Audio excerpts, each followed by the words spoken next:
That's pretty cool. Good evening, guys. 8 o'clock, 12 November, another webinar. It's Tuesday. Tonight we're going to be talking about procrastination. So, my name is Erik, your host, and very happy to have you here, guys. We're here tonight on Zoom, live, of course, on YouTube, on Facebook, on Instagram. So the chat is also wide open. You can actually enter a lot of things in the chat, and I'm going to ask your help tonight. I'm going to ask your help to answer some questions, in order to make the whole thing more alive. So, my name is Erik. I'm Dutch. I hope you bear with me. My English may not always be perfect. I've been in Ireland right now since 2.5 years. And one of the passions that I have is to pass on information. I have a background in engineering, technical engineering, a background in economics, but then basically after having worked for a long time in sales in different parts of the planet, and actually having run into some issues like procrastination and other issues like back off, feeling certain fears, not being able to handle certain things in life, I had this idea like, well, there must be something there that can actually help me to get better. And at some point I heard this quote from Albert Einstein, which said that we're only using 10% of our potential. Now maybe that's true for you too. Maybe you would agree, you would say, okay, I'm only using 10% of my potential. Maybe it's more, maybe it's less. But then from a scientific point of view, that means you're not using 90% of your potential. And who knows, maybe that 90% is actually working against you, stopping you who you want to be, stopping you in whatever it is that you want to do in life, or stopping you from having the things that you want to have. Right? So we're going to dig in tonight, and we're going to talk about procrastination, with the purpose to see, is there something that we can do about it? And if so, what is it? Now, the other thing I want to show you is what could be the root cause. What causes that procrastination in the first place? Just like when an engine breaks down, you bring it to a garage. You actually expect the mechanic to tell you what caused the problem. And he is sufficiently trained to fix it, usually. So we're not just looking for, what causes this procrastination, or what causes you to stop and go into a dead end. You feel like, well, I couldn't possibly start this. Into, well, what would be the full solution? And so having said that, let's see who has joined us tonight on Zoom. Like I said, we're also on YouTube and on Facebook and Instagram. But we probably have some new faces here, which is Grace. Thank you for coming. It's fantastic to have you. We have Oluwatobi. Thank you for being here. It's great to have you. Sam Green. I think I saw you on Meetup, if I'm right. Welcome. We got Sarah. That's great. Let's see if I can get my cursor going. Responding somehow. Okay. Then we got Sao Yan. All right. I'm going to go into this technical issue in a moment. I probably have it handled. But, okay, guys. Welcome, everybody. Like I said, the chat is wide open. The first thing I would like to ask you is maybe you want to share with us, me, with everybody else in the chat room. Maybe you want to share with us, where are you from? Why are you here tonight joining this particular webinar? Maybe you want to share that. If you feel like your answer is going to be long, maybe you just want to choose one and say, well, I'm here because of blah. Or I'm here and I'm from blah, whatever. But let's share some stuff in the chat. Maybe you want to share with everybody else, where are you from? Why are you here tonight in this webinar? Maybe it is something that you're running into. Maybe it's something at work. Maybe it's something at home. Maybe it's something in your life that you feel that you're running into again and again and again. Something that might be stopping you. So feel free to put something in the chat. Like I just said, I'm going to ask your help tonight. Please help me put something in the chat to make the whole thing more alive. Okay?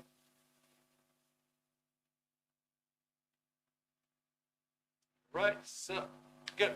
Now, in the meantime, I actually want to go over the definition of procrastination.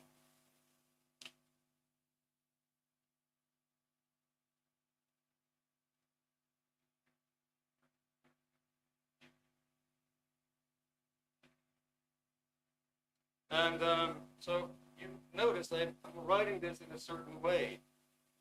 Right? I said procrastination.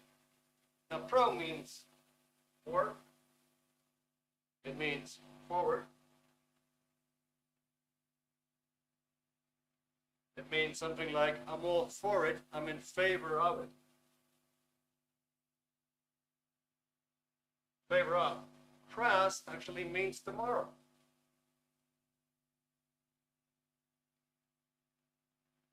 The word itself is derived from Latin.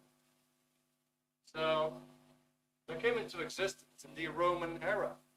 So even the Romans had a word for postponing things till tomorrow. That is essentially what it means. But of course, you know, people will tell you, well, tomorrow never comes because it's always tomorrow. But that was the early knowledge of it, you know. Put it forward to tomorrow. Right, in the meantime, we actually have some answers. Esther, hello. Good to have your answer. Sam Green says, I'm from the UK. I'm here to kick the wall. I keep phasing. I don't know why. I need to get this stuff done. Exactly, Sam. That's very true. Okay. What about Toby? I find difficulties speaking with strangers who are my potential clients. I totally got it. All right. Well, let's dig in. Let's dig in. Let's see what we can come up with. Now, I'm going to ask you another question. Let me wipe the board.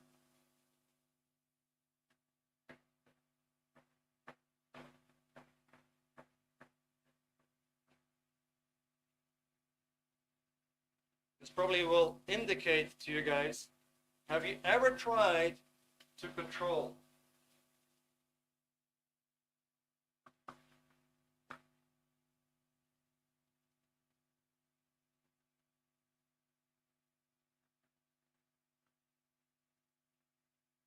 Have you ever tried to control something without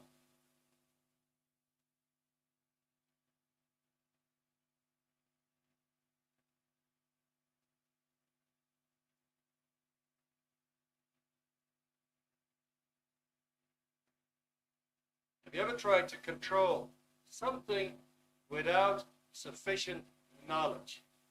That is the question. Have you ever tried to control something without sufficient knowledge?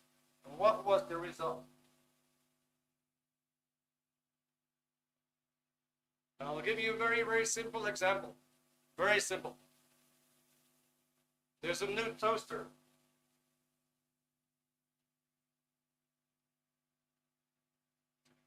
And that is to toast your bread, right? Perhaps you had this experience where you put your loaf of bread in the toaster and you didn't really know the toaster and you ended up with a burned piece of bread. Very familiar, right? So what happened here? Something went really wrong because you tried to control that toaster without having enough knowledge. The result, evidently, was not very positive. Right? Now maybe you actually can come up with your own example. Maybe you have an idea. Please put it in the chat. I had an example. I'm not sure. I was 5, 6 years old. I was a very, very young kid. And my dad had a nice car. And it was sitting outside. And I opened the door and I climbed into the car. I somehow got it started I somehow got it in gear, and I somehow got it to drive. Of course, my dad ran over from the other side. He ran over to me, opened the door, and put the whole thing to a halt. Now, once again, I didn't have enough knowledge to actually operate that car, right? The result could have been a little disaster, especially for my parents. So I was trying to control something without sufficient knowledge. You see, let's see what we get in the chat so far. Nice. All right. Let me pick up where we ended. Linda, okay, is this based in Ireland, this lecture? Yes, Linda, this is actually based in Ireland. We're based in Dublin. Sam says US, no, based in Ireland. All right, okay, looks Australian. Thank you for the compliments, guys. It's fantastic. All right, Esther then says, avoid dealing with things I don't care for. Okay. Robert says, is it the level of heat or the number of minutes on the toaster, which we set on the dial? All right, good question. Yeah. Maybe it's either, maybe it's both. Good. I want to show you something. Tita, did you get my KRC triangle? Maybe we can actually put that on the screen. Just requested my lovely colleague, Tita, to help us out here.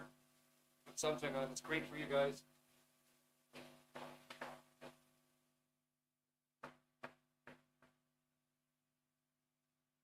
Bear with me for a second while I'm actually cleaning the whiteboard.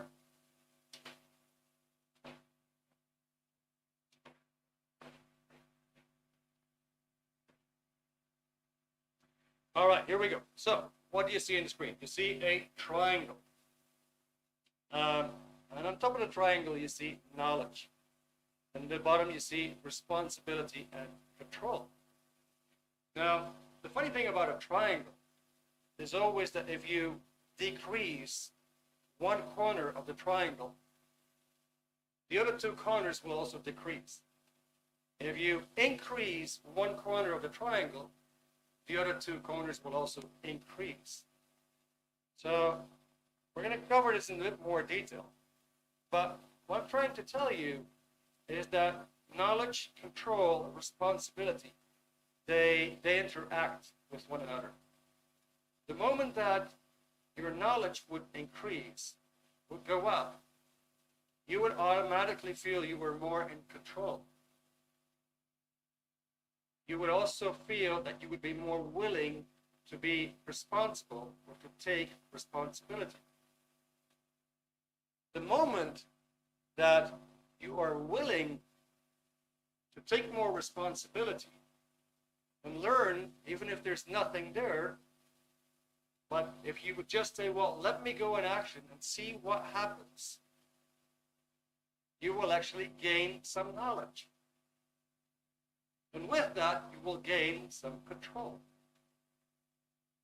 If you would simply try to control something like a toaster without really being responsible for it, but you're still trying to control it, again, you will get some knowledge out of it. So if I do that, I get a burned toast. If I do that, it's actually quite all right.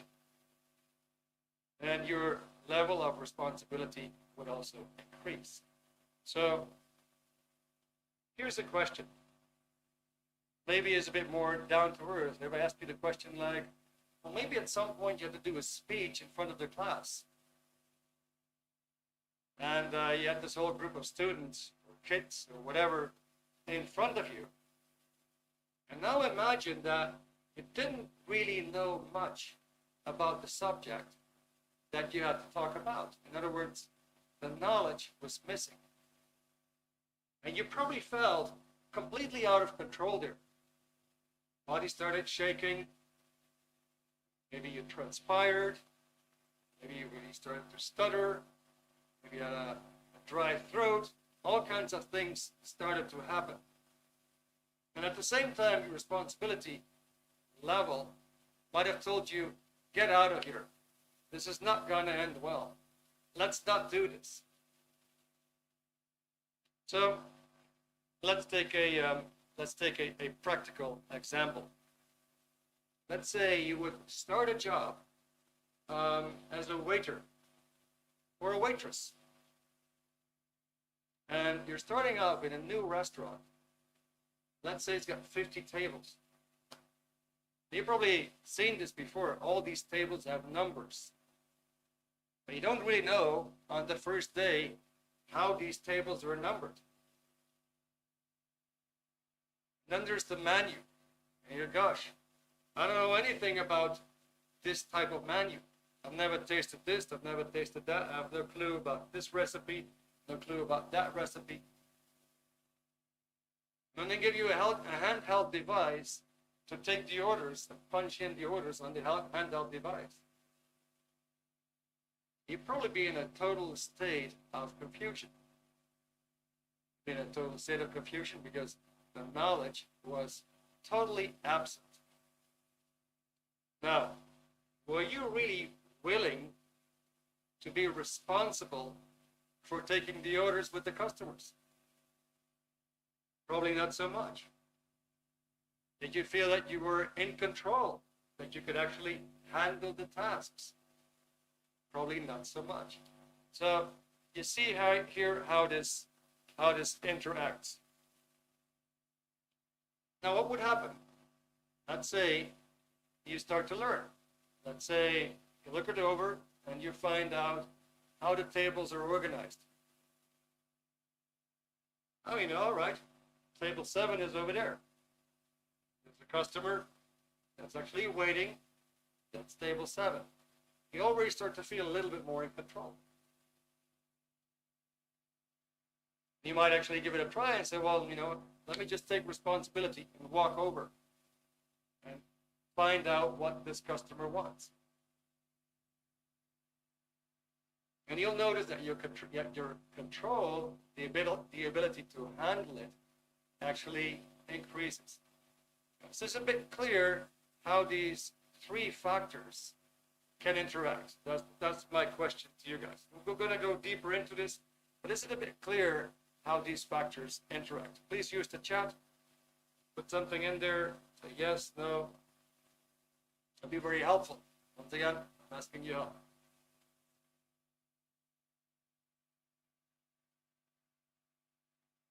Right, Esther, great. Thank you very much for your answer.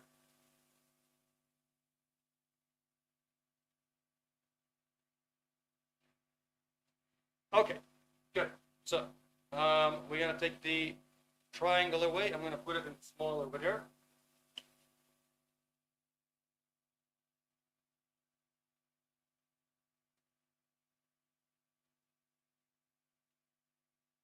So you could call it a KRC triangle. Yeah, indeed, Robert. It's like learning to ride a bike. Very correct.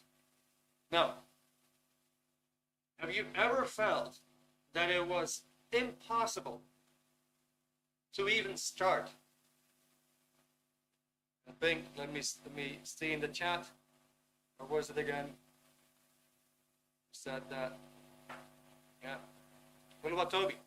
I find it difficult in speaking with strangers who are my potential clients. They probably have that feeling, gosh, it is even difficult to just start myself. There's a question here. You sometimes find it difficult to even start something, to even begin. You have to feel like, man, I just can't get started.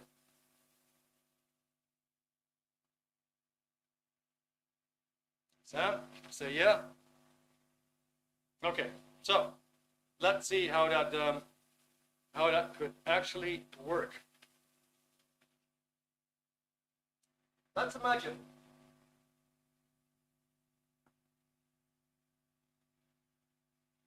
Toby, let's say you imagine a deal. You observe something.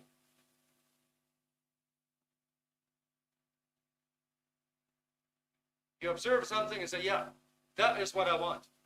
This is the customer I need to talk to. That's where I want to go. That's the direction I want to go. I want to go in that direction, and that is something that I want to achieve.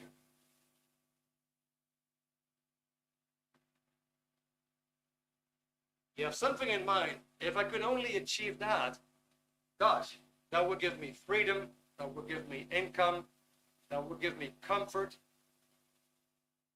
You observe some things, if I just do that, actually, it's going to give me freedom, income, whatever. That's what you want to achieve. And have you ever felt that when you had this idea, like, I'm going to do that, that something kicked in and it gave you a kind of like a butterfly type of feeling, a kind of a fearful feeling. You felt an inhibition. So, oh gosh, I can't do this. Have you ever felt that? So, I should do this, but then at the same time, you get this feeling there. All of a sudden, there's a shock wave going through your body. It's, no, I'm afraid I can't do that.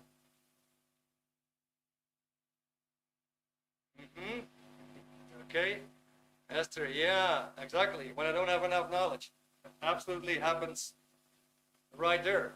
There's a hidden thing there on knowledge that we're going to cover in a moment that also intervenes. All right, what about Toby? Yes, yes, but I feel shy. All right. So you can relate to that kind of thing, right? Let's say, I'm going to give you a practical example. After I graduated, I was terrified of making phone calls. And you know, if you're in sales, you have to do cold calls, right? You have to call customers that you've probably never seen before, never talked to before, and now all of a sudden, your boss wants you to make these appointments so you can actually go there and visit them. I was just terrified of picking up the phone and actually making a call. I would just have to look at the phone and say, no go. Cannot do that. Maybe you have something that you can relate to, that you feel like, oh my gosh, no, I couldn't do that. Let's say you're at work and you're being asked to do a presentation. And you tell yourself, I couldn't possibly go on stage. I couldn't possibly talk in front of a group of people. So my question here is, for you, have you ever felt it was totally possible or totally impossible to participate or to do something? You ever felt that? It was totally impossible for you to participate or to do something. Have you ever felt that? Robert says into shock. Yeah, exactly. Fail. All right, guys. Any other answers? Pop something in the chat, please. Be nice.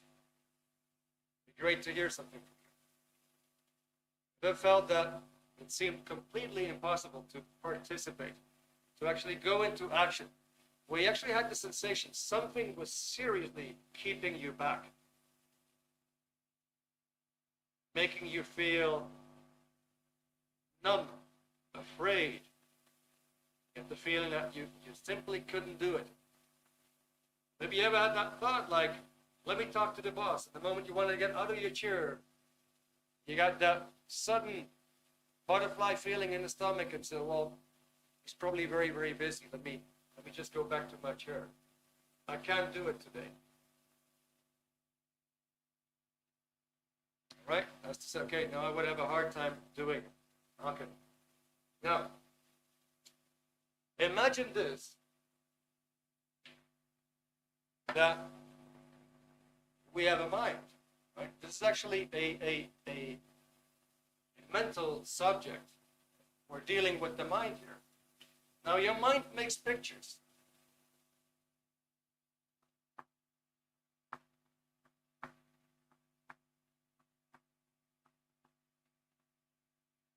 Your mind makes pictures.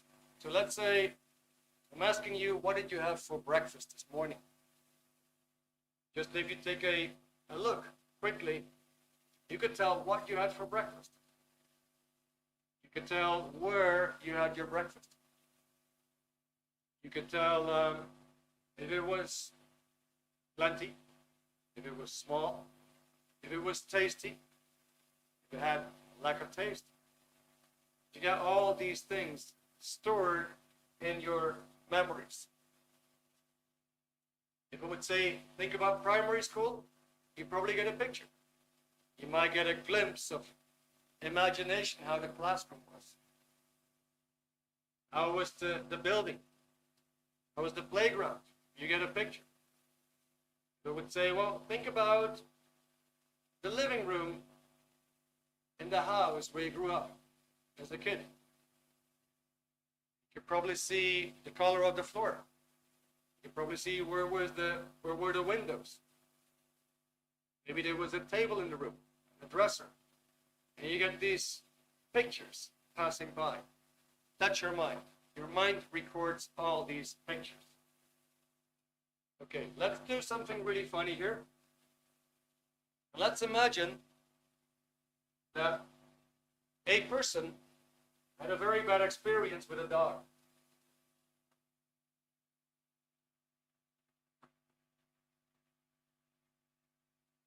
So, I hope you can see that. Maybe I should take another color. It's not too visible on my screen.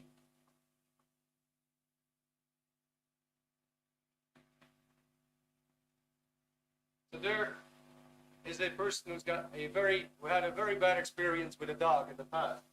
And let's say there was a lot of pain involved.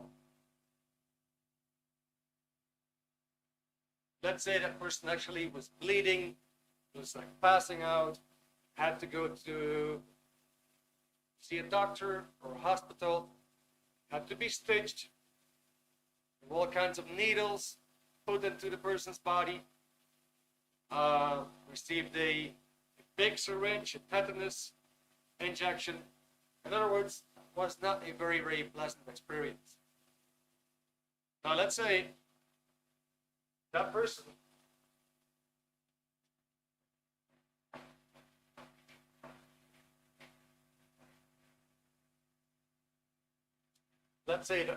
walks the road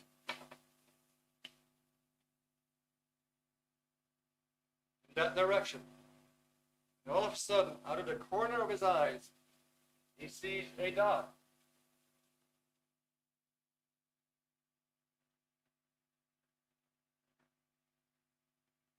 And that dog has some semblance of the dog in his memory. Even if he passed out, this dog, some way, makes him remind of that dog. Okay, so I'm going to ask you, what is this person going to do? How is this person going to react or respond to this situation?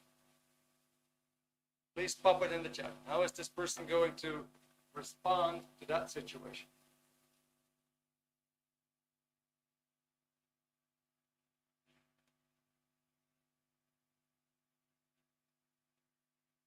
Pop something in the chat, guys.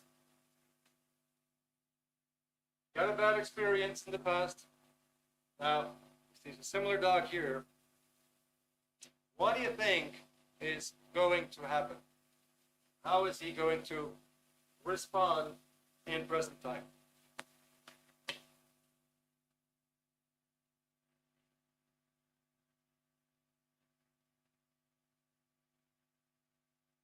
In case you're wondering, I have a ginger tea, cloves, cayenne pepper, honey, and fennel seeds. It's fantastic. All right, Robert. So he's afraid to go any closer. Thank you, Robert. Great answer. Hello, Toby. He would first remember what happened in the past and flee. So Green says probably will be scared and have tried to avoid the situation to avoid repeat of the incident. There we go. Guys, you're spot on. You actually nailed it. So what is happening is that he's got this experience here. That experience will come to present time, even though it was 20 years ago. If you believe in past lives, even if it was 200 years ago, it doesn't matter. And it will play out right now in his mind in present time.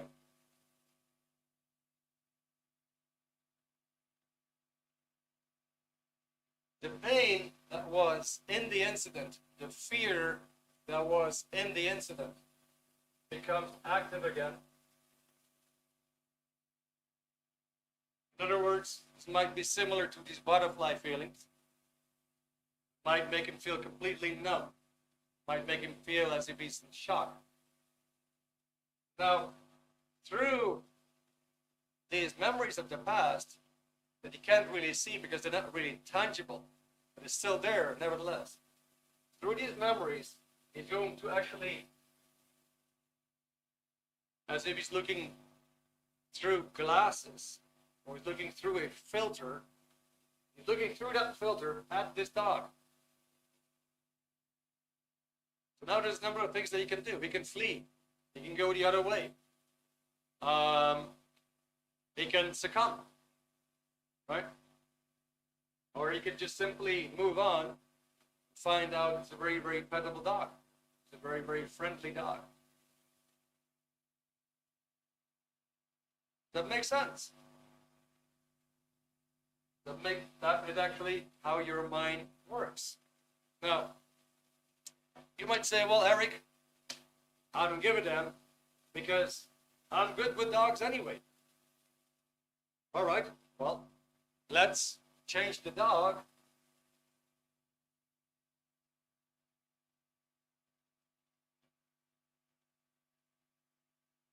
Let's change the dog for something else. Let's change the dog for a person.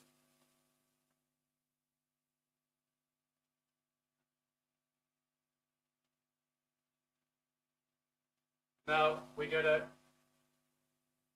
similar situation.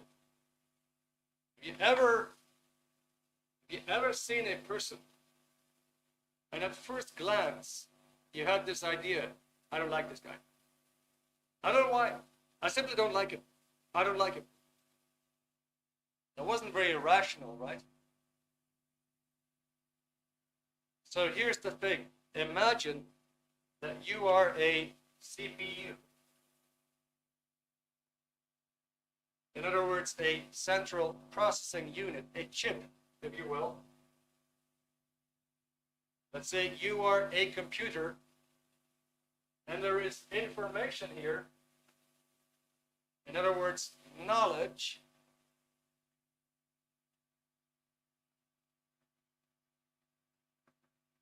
But the knowledge is wrong.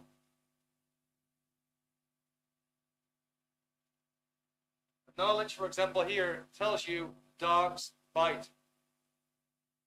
Dogs hurt.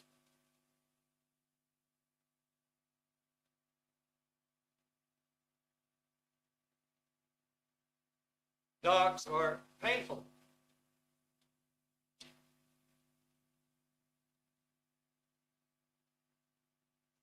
Okay, so that information is now thrown at you.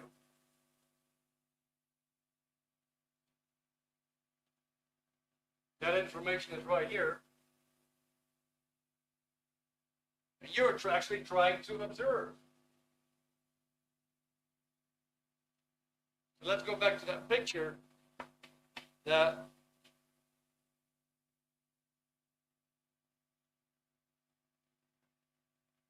you observe something and you say, yeah, that's what I want to do. That's what I want to achieve.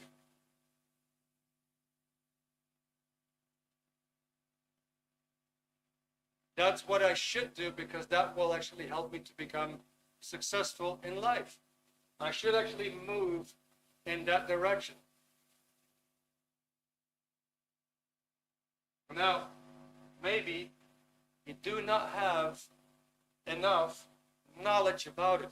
Let's say the amount of knowledge that you have about it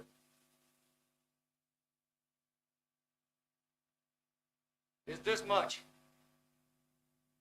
But you have there something in your mind that is a very, very destructive, wrong kind of knowledge, like we see here, that is actually pulling you out and putting you under stress. So now, when you would be a computer, when you would try to process that data, something there that enforces the wrong data upon you. It says, don't make that phone call. Don't talk to your boss. Don't approach a stranger. Don't talk to this person. In other words, it puts information there. Your boss is dangerous. Making that phone call is dangerous. Talking to that person is dangerous. And it's putting the counter information there that you would gladly be doing without, right? Does it make some sense, guys? Just a quick question. Does it make some sense here? Jack, thank you very much. It's good to see you again, Jack. Say yes. Esther, all right. Sam, yes. Toby, yes. All right. Great. So, first of all, what we see here, it is not hard to understand the mind. It's not hard at all. What you see here is not something you will find in a psychology textbook. You could probably repeat this to anybody and explain what is the mind in half an hour. Now, here's the trick. We have these moments there in our mind which are hidden. Now we can't not right away access. They're actually very, very accessible. But it needs a little bit of help. You can actually then find the wrong data, delete the wrong data. And what happens as a result, if you would delete the wrong data, and you would be using 10% of your potential, because 90% here tells you to not be yourself, to not do what you want to do, that you cannot have what you wish to have. 90% is actually working against you. And it's somewhere in your mind. All you need to do is actually apply a certain procedure to nullify the wrong data. At the end of the evening, I'm going to show you a book which is called The Problems of Work. It's a book by L. Ron Hubbard. This person did a lot of research on the mind. And he actually discovered what it is. What is the single source of anything that holds us back? And in this book, he's actually giving you tools to overcome procrastination, to be more in control, to handle confusion in life and in work, to be more energized, to be more organized and efficient. It's an amazing book. At the end of the webinar, I'm going to give you a link, if you will, with a promotion. Now, so here's the thing. If, let's say we are afraid to talk to the boss. We are afraid to talk to a potential customer. We feel that we cannot talk to anybody freely on any subject. We feel that we have inhibitions, that we cannot talk about certain things. You might be a very good salesman, but maybe you have trouble to ask the customer for the order. So there's something there that puts these butterfly feelings in your system. Now, have you ever felt, it's a very, very direct question to you guys, have you ever felt this fear that you simply couldn't do something, or that if you would go into action, it might end badly, and you felt afraid of it? Have you ever noticed that? Have you ever noticed that, gosh, if I'm going to talk to the boss, it's not going to end well? It already started with some sensation of fear.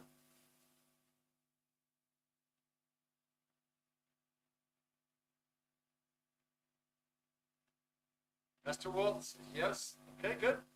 Thank you, Esther. Anybody else? You have to do a presentation. Your mind already told you, put you under pressure, under charge. Your mind already told you, this is not going to be going so well today.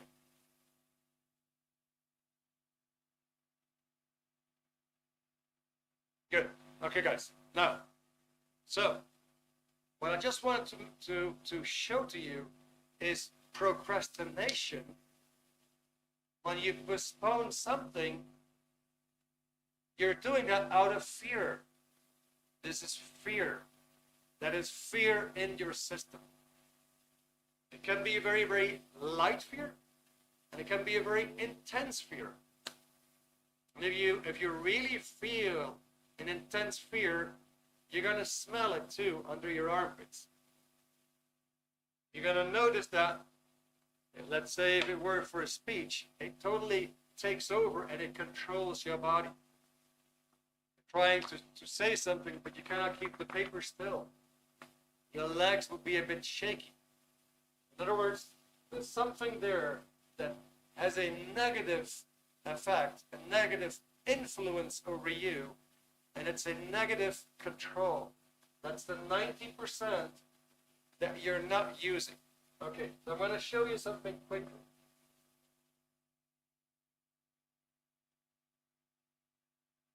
Just going to wipe this out.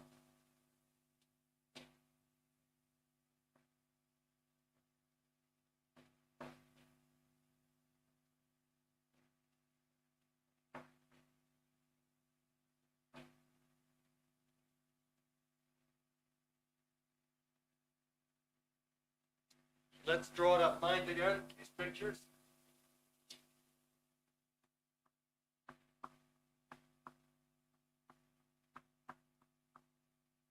Now, you probably know people who seem to be always cheerful. They're always in a good mood. You say, gosh, that guy has a lot of energy. And you probably admire this person because he or she gets a lot done. You probably recognize that person as very, very competent. And that person is cheerful.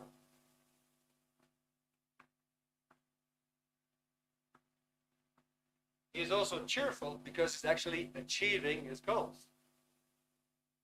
Now, maybe you know people who always seem to be grumpy. Nothing is ever good. There's always something to complain about. If it's not about the weather, it's about the politics. If it's not about the politics, it's something that he's in disagreement with at work.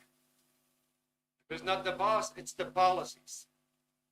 If it's not the policies, it's the way that people act, how others behave. There's always something wrong. That person's always grumpy. You could say that person is a bit hostile.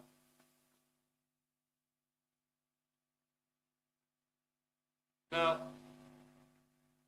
you might know people who always seem to be a bit bored. Nothing is really going on. Somehow get things done. Not very active. Hey, Joe, want to come out with me? Well, I've got nothing better to do. All right. Some people seem to be always bored. Then you might actually know people seem to be afraid, like we just covered. I'm not going to give you more examples.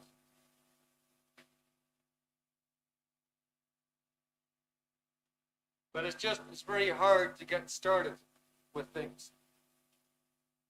Some things go kind of easy. Some other things seem to be utterly impossible. You see bears on the road. You see obstacles. You don't see whatever it is that you want to achieve. You see only the obstacles on the way to what it is that you want to achieve. The obstacles are so overwhelming, so there's so much in your face. It causes you such an amount of stress, and you go into fear. When you feel that you can't handle it, you get into hopelessness.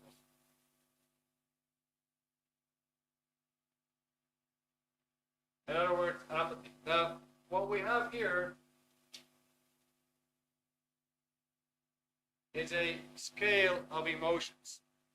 And that's another thing that I wanted to show to you tonight, which is a little booklet. It's called the Emotional Tone Scale. And the Emotional Tone Scale is a scale of survival. So you can imagine a person who is always cheerful, he's surviving pretty well. He's surviving well, and that is why he's so cheerful. He's able to handle his life. He's able to handle his relationships. He's able to handle work. The person who's not surviving well is pretty hopeless. The person who's afraid that he might actually experience some setbacks, losses, is going to be in fear. Now, why is this important? Because there is a direct relationship with the mind. The more the person starts to accumulate baggage, which is charged areas in the mind, the more this happens, the more he starts to go down. Because this is all wrong information of the past. The dog in the past is not the dog that we see today. But the mind tells you the dog that we see today is the same as the dog in the past. The mind can actually make mistakes in time. It says, well, 20 years ago it's the same as right now. The mind can make mistakes on location. Say, well, that location is the same as this location. You enter a dentist or a doctor's office or a hospital. You've been there 10 years ago and it wasn't a pleasant experience. And your mind says, oops, here we go again. This is the same kind of environment that I've been before. That wasn't so good. And it doesn't distinguish. It doesn't say, well, that was a bad experience. This one doesn't have to be one. But it enforces it upon you. It says, get out of here. In other words, it enforces the wrong data upon you. And the more it does that, the more it's actually pushing you down. Now, if you want to get rid of that, you can. There's actually a way to get rid of it, to eliminate that baggage. You go from 10% to 15% to 20%. You start climbing up to reaching your full potential by eliminating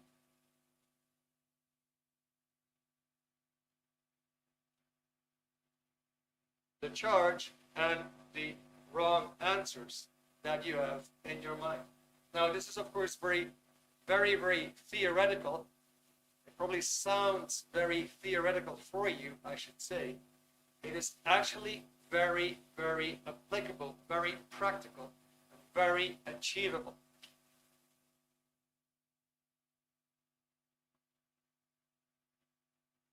And what I can tell you from my own experience is that I would be scared shitless to make a phone call in the past. And for a long time, I have not been able to do that at all.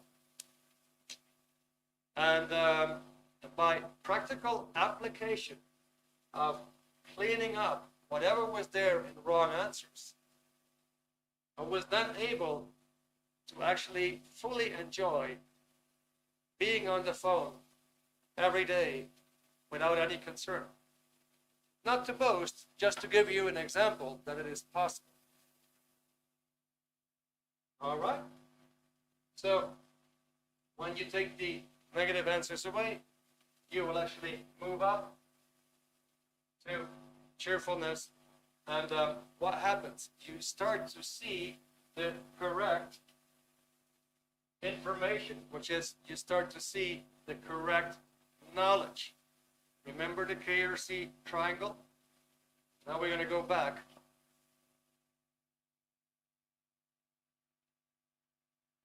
I hope you drop me something in the in the chat. I hope you're still tracking.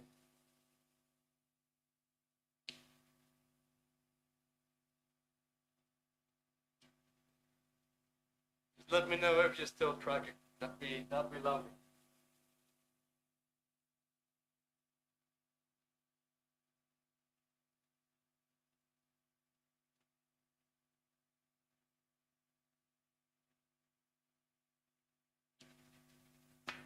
Guys, you're awfully quiet. Use the chat. Yeah, fantastic. Okay, good. Go ahead, guys. Fantastic. Jack. Okay, question. How do you start removing the extra baggage of weight in order or perform the task that you're in fear of? Good. Thank you, Jack. Yeah, that is the subject of the mind. There is an introduction to it in the problems of work. There's an introduction to it, how you can actually start handling it. You would actually have to read more titles from the same author, as this book touches upon this, but is more aimed towards how do I actually overcome this procrastination on a right now basis, because you want to have some tools, right? So going back, thank you for that question. So here we have control. So control is simply the ability to start, change, and stop. What does that mean? Well, you observe something, you say, that's what I need to do. And you actually get going, you start at it. Going back to the example of the waiter or the waitress, simply say, all right, if there's a table, there's customers waiting, let me start. Let me just start, walk over there, and take the order. Would start.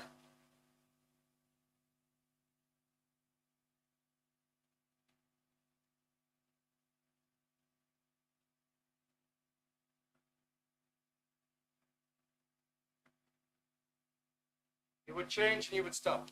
How we go? You start. You walk over there.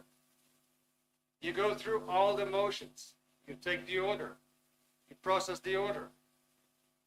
You bring the order to the counter or to the kitchen. And you actually have finished a cycle of action.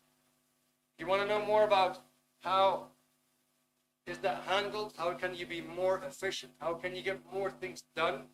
How can you be more organized? Get a whole lot more done. There's a chapter in the book that will tell you all about that cycle of action.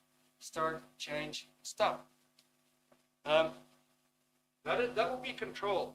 If you're in control, you can start something and take the whole thing through up till the moment that you feel that you're finished. That's just a simplicity. Let's take a very, very simple example. You want to bring your car from A to B. Start the car, you maneuver it around, and you park it in spot B. where you stop it. So you're starting it, you're changing it, and you're stopping it. That would be a finished action cycle. Now, if you finish that action cycle, you will learn something and you will gain knowledge. And you will also feel that you can take responsibility for a similar thing the next time. What is responsibility? It's basically, you could say, I realize I'm bombarding you guys with data, but this is going to be the final part for the night. Responsibility is basically being cause. It means you are doing it. So you've probably seen people that seem to be very causative in life. They make things happen. It isn't that they're lucky, that they have all the luck in the world, and that's why good things come their way. It's not that. Some people are indeed lucky, right? But they're pushing it. They're making it happen. So we have the category of people that make things happen, and you could say they're making life. And you have people where you could say, well, life is making them. There you can see responsibility. Are you making life, or is life making you? In other words, are you originating? Are you pushing things forward and creating things? Or are you on the receipt point and things come your way and you're being knocked around and you feel cornered? That would be two states of responsibility. Responsibility is, are you willing to make things happen? Or control is, are you willing to start and control it? Knowledge is the willingness to learn about it. So the moment that you're willing to know more, whether it is about your mind, whether it is about the action that you are involved in, the moment that you're willing to know more, you learn more about it, you will find you're going to have more control. You will find that you are able to take more responsibility over the area. The moment that you feel that you don't really want to know anything about it,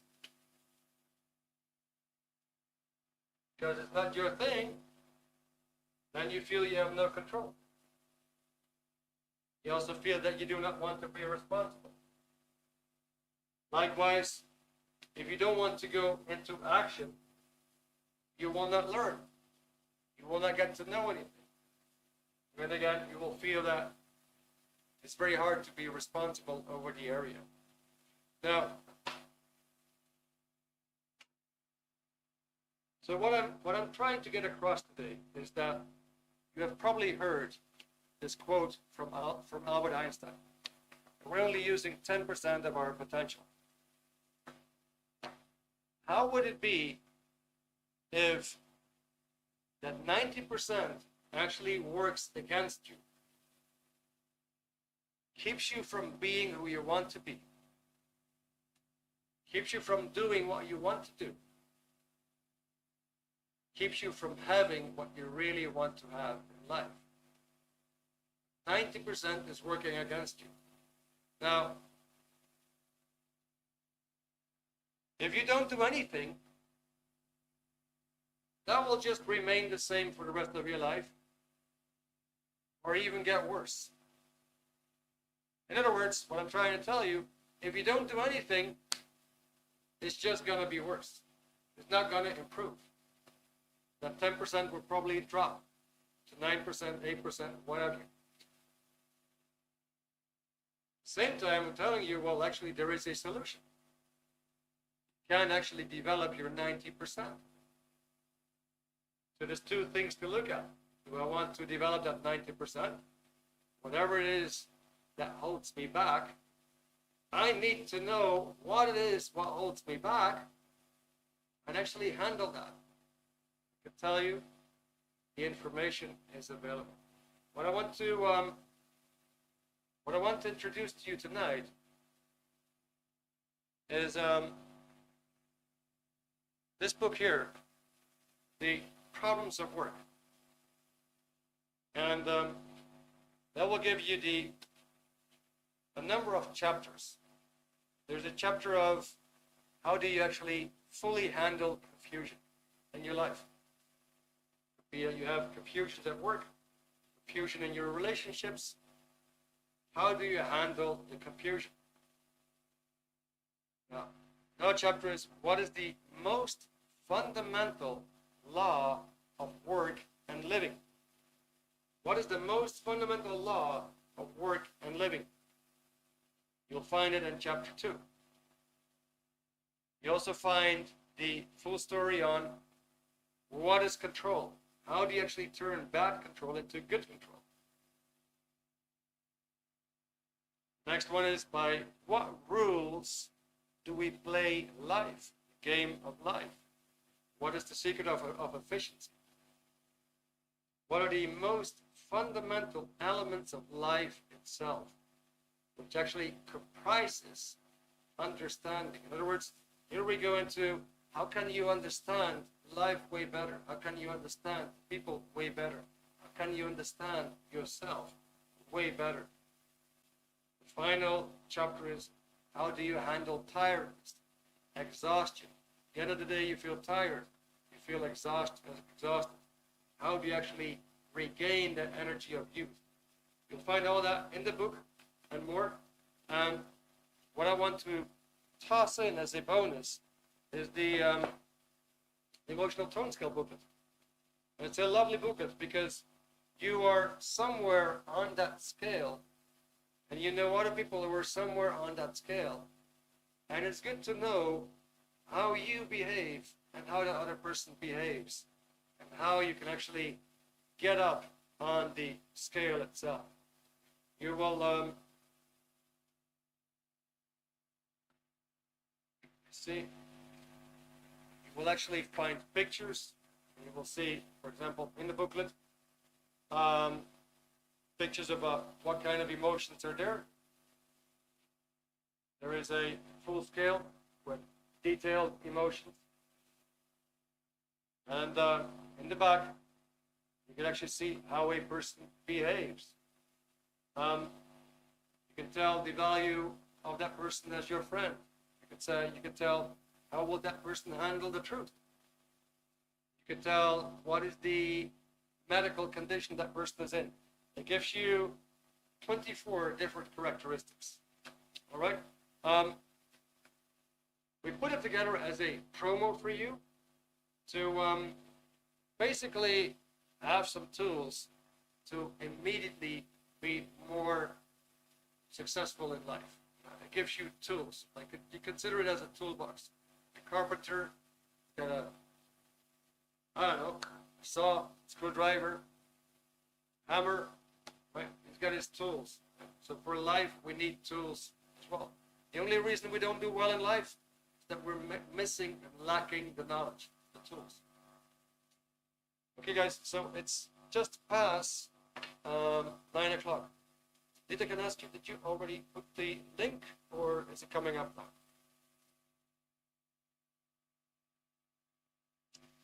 Right. Good. Esther, like your comment to Robert. Do you mean 1, knowledge, 2, control, 3, responsibility, or combined? Actually, you can actually start with any corner. You've probably noticed that when there was something that you knew insufficiently about, and it cost you the nerves, it cost you to be shaky. And you said, well, what the heck? I'm going to do it anyway. In other words, you probably went through this already a number of times in your life. You know, well, what the heck? I don't know anything about it. Gosh, it simply has to happen. And you took responsibility. You simply said, well, I'm gonna do it. No, I'm not going to worry if my control is bad. If I don't know anything about it. Usually that happens when you're in some kind of an emergency situation. It seems that that thing, that part of your mind, seems to be under your control rather than it controlling you.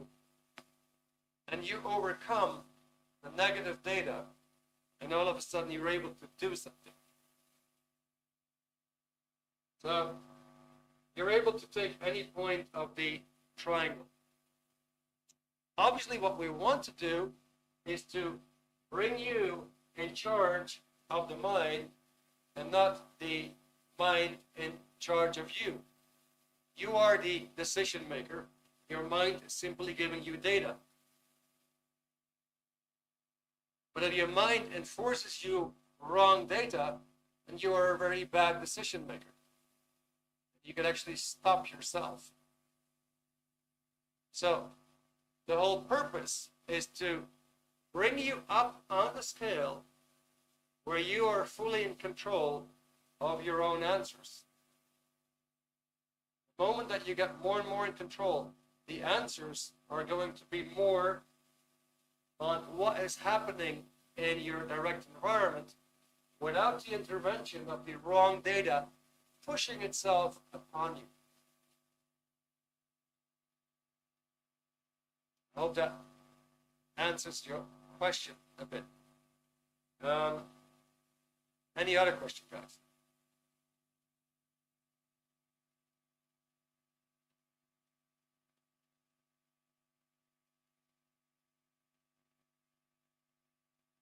Once again, I know that, all right, I threw a lot at you. It's funny how this came about. I've been traveling lately. I had the subject already chewed out.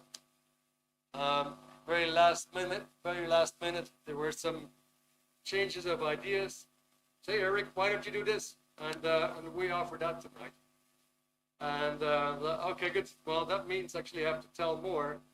I'm going to be chewing certain things less out for you. I'm going to be talking a bit less on something, and I'm going to add something else. So it became a big story. I hope you were tracking. All right, Jack, sometimes people can feed you wrong data in order to manipulate you. Yeah, to make a certain decision that may be not in your interest.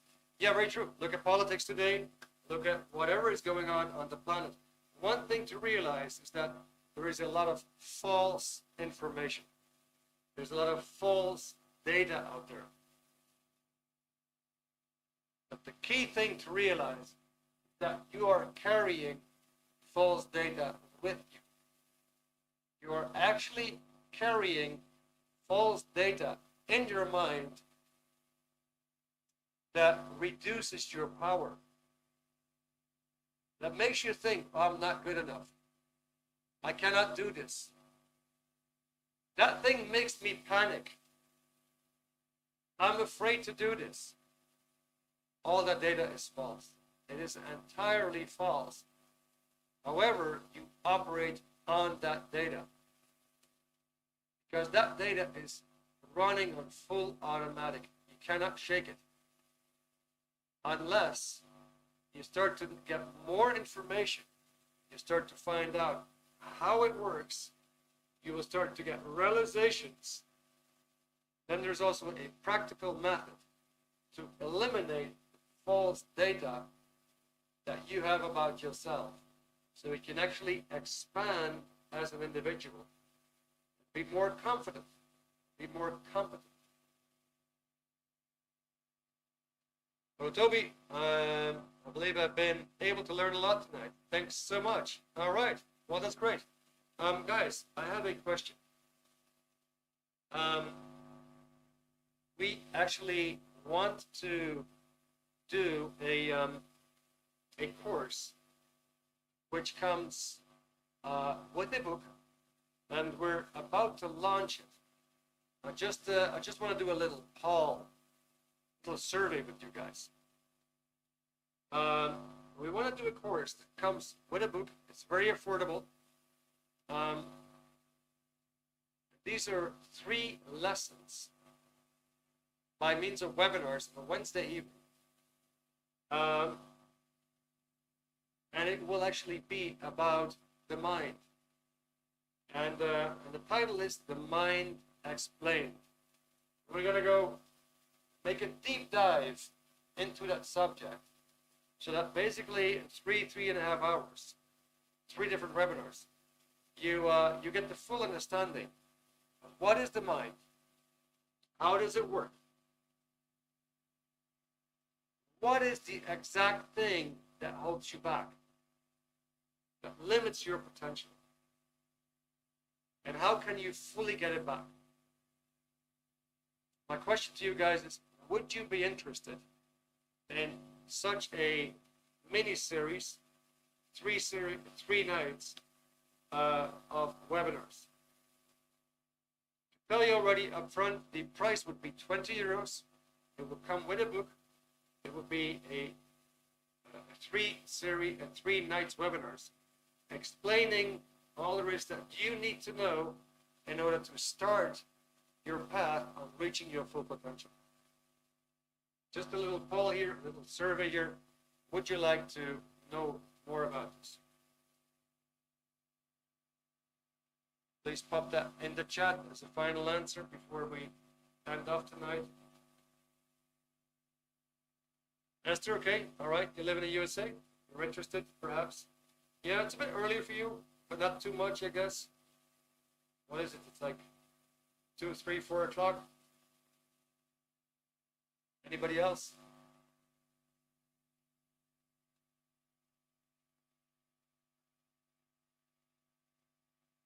Robert, okay, yes, maybe next year. Yeah, sure.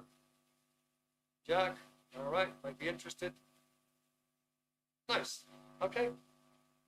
Good, so for anybody who's interested, the link, you can find the link in the chat. Normally the promotion ends at 9:30, which is about 17 minutes from now. Christmas already here. Yeah, good. Just came back from India. I just had Diwali over there. Kind of Indian Christmas. Similar. All right, guys, thank you so much. It was lovely to have you here tonight. Been a great audience. Thanks for your input. Thanks for your help. Great. I hope you got something out of it. Of course, an hour is very short. We can't cover much. I hope to have enlightened you on some things. I hope you have a little better understanding of the KRC triangle. If you do want to know more, if you do want to be more in control of your life, if you do want to be more in control of procrastination and work, I strongly recommend this book. It's got a lot of practical stuff that you can put right away into practice. And as a final remark here for tonight, since the chat is still open, if you want to have any personalized chat, you want to chat directly with me by let's say by WhatsApp, over the phone, by email or whatever, just put yes in the chat, and I'll be happy to contact you guys. Good.